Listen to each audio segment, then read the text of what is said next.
Là, ça, Rayon, ça a bien poussé là. là, on a mis, il y a eu de la matière. Là, c'est du sémillon.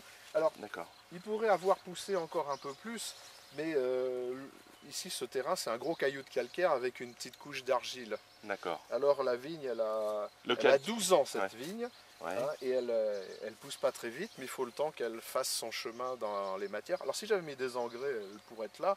Elle ferait des gros raisins, ça ferait des vins sympas, tout juste fruités, mais moyens. Et là, bien, année après année, Elle creuse dans le calcaire, elle va dans le calcaire, plus dans voilà, le les calcaire. racines finissent par S'enfonce. passer dans toutes les fissures du calcaire, Calcaire. jusqu'à ce qu'elles trouvent à 7-8 mètres dessous, il y a une couche d'argile. D'ailleurs, il y a les sources qui sont tout autour de la colline. Et quand les racines atteindront ça, elle aura suffisamment d'humidité. Mais même ici, d'ailleurs, les gens, des fois, se demandent, les années où il faut très sec, ils se disent, est-ce que la vigne souffre de la chaleur? Alors d'abord, la vigne, c'est une plante méditerranéenne. C'est pas une vigne c'est pas une plante qui souffre facilement de la chaleur. Mais malgré ça, ici, on a des terroirs. Alors là, bien sûr, il a plu il n'y a pas très longtemps. Mais dans les années sèches, je creusais un peu avec mon couteau suisse. Et il y avait suffisamment d'humidité pour pouvoir malaxer l'argile. C'est-à-dire que ça ne tombait pas en poussière. C'est-à-dire que même quand il n'a pas plu depuis 2 ou 3 mois, eh bien, le sol a un pouvoir de rétention de l'eau et la vigne arrive à se servir sur une longue période. Alors quand il fait très très chaud, et très sec plutôt, par exemple en 2002 où il a fait froid et sec, plus sec qu'en 2003, bah, le champ ici était jaune. Et les vignes étaient vertes. D'ailleurs, en général, les vignes sont vertes. On voit rarement des vignes jaunes, à part quand il y a de la chlorose. Mais les vignes qui souffrent de la chaleur, on voit, bon, s'il y a des gros coups de soleil, on voit un peu de grillure, quelques grappes qui sèchent. Mais globalement, la vigne supporte très très bien les excès de chaleur. D'ailleurs, si elle ne supportait pas, on ne ferait pas de la vigne dans des pays où il fait trop chaud pour faire du vin. Bah oui. Mais on en fait quand même. Au niveau du gazon, tu laisses toujours enherber, hein, comme. Alors là, ça reste enherbé. Alors en théorie, c'est ce qu'on a, le tracteur est là. Il est en train de faire, oui. On laboure un rang sur deux. Là, ce rang a été fait. D'accord. Mais c'est très très dur. On bouge un peu. On bouge juste ce qu'il faut. Et de temps en temps, on change. Alors ça permet de. C'est une fabrique d'humus naturel. Alors tout ça, c'est en agriculture biologique, mais je ne mets même pas d'engrais biologiques. Je me contente de ce qui est apporté naturellement par le sol. Alors il y a les feuilles qui tombent, il y a les sarments qu'on broie, il y a l'herbe qui est mélangée, il y a peut-être 200 ou 300 espèces de plantes là dans le sol.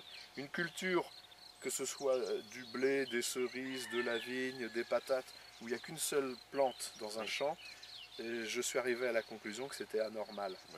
Et ça permet d'avoir une faune auxiliaire. Moi, ça fait 12 ou 13 ans que je ne mets plus d'insecticides. J'avais arrêté les insecticides avant de demander mon agrément bio. Je ne mets même pas d'insecticides biologiques, je ne mets rien du tout.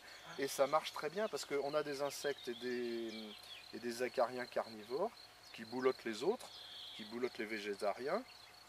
Et il n'y a pas de dégâts. La première année où j'ai fait ça, c'était en 93 ou en 94. J'ai eu un peu de grillure des cicadelles sur le bord des feuilles et depuis plus rien. C'est quoi grillure des cicadelles? Il y a une cicadelle qui s'appelle la cicadelle des grillures et elle pique la feuille et quand les vignes sont touchées, le bord de la feuille change de couleur est grillé. Ben, c'est comme c'est de la feuille morte. Alors bien sûr, s'il y en a trop, bien, on manque de surface foliaire et c'est pas bon pour les raisins. Mais là, ça m'est arrivé fin septembre au moment des vendanges. De toute façon, j'ai des petites charges, donc j'ai des surfaces foliaires par rapport au nombre de grappes qui sont suffisantes. Mais depuis la première année où j'ai fait ça, je n'ai plus eu de grillure. Par contre, la bestiole, elle y est toujours. Si on regarde, les bestioles y sont, mais c'est normal, il faut qu'il y ait des bestioles. Il faut surtout, ça ne sert à rien de les détruire. Alors il y a des gens qui s'imaginent détruire des bestioles qui existent là peut-être depuis des dizaines ou des centaines de milliers d'années. C'est absurde. Avant que le mildiou, l'oïdium ou le phylloxéra soient importés d'Amérique, les gens ne traitaient pas les vignes. Peut-être un petit peu de soufre, je ne sais pas trop ce qu'ils mettaient, mais il y a des maladies qui n'existaient pas. Vous voyez, il y a une bestiole qui a sauté, là c'est une larve de sauterelle. Et alors, il y a des gens aussi qui disent, oui, je dis j'ai des coccinelles. Ils disent les coccinelles ne s'attaquent pas aux bestioles qui mangent la vigne. Je ne sais pas, elles s'attaquent à quelque chose puisqu'elles ont quelque chose à manger. C'est très très carnivore une coccinelle. Et moi moi je me contente du résultat, hein. Je ne sais pas exactement comment ça marche. Enfin, ce que je vois, c'est que mes vignes, elles ne sont pas bouffées. Non, ça c'est vrai.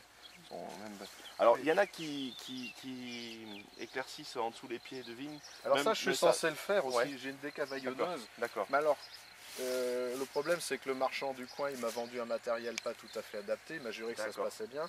Alors les décavaillonneuses, c'est un socle de charrue. Alors ça va bien avec les sols sablonneux ou graveleux. Ouais. Mais les sols argileux comme ça, qui manquent un peu de cailloux, c'est trop dur. C'est-à-dire, quand c'est mouillé, ça colle. Ouais. Et puis maintenant, c'est en train de devenir dur. C'est pour ça que mon employé, là, il est en train de passer les disques. Lui, il trouve que quand il y a de l'herbe, c'est sale. Moi, je trouve que quand il y a des herbicides, là, et que le sol est assez mort, là, je trouve que c'est sale. Alors bon, il a l'habitude de ça, mais c'est vrai que c'est bien quand même de dégager un peu le pied pour récupérer un peu. Alors il y a toutes sortes d'appareils, je suis en train de me poser la question de savoir ce que je vais acheter comme appareil. Alors il y a des machins, il faut juste, c'est pas la peine de creuser, il faut juste gratter un peu. Pour zigouiller les plantes qui sont en surface. Voilà.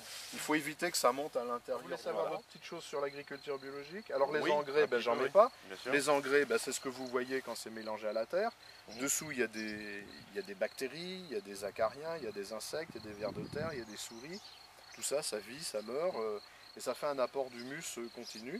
Et cet apport d'humus, ça permet de faire 20 hectolitres à l'hectare, c'est à peu près ce que je fais. D'accord. Je ne cherche pas. C'est-à-dire que même en bio, les rendements qu'on a le droit de faire en France, dans les appellations d'origine, en général, c'est supérieur à ce que peut faire une vigne naturellement. Alors, elle peut se doper de manière chimique, elle peut se doper de manière bio. Je peux amener énormément de matière organique tout à fait saine, mais je trouve qu'on s'éloigne un petit peu du terroir.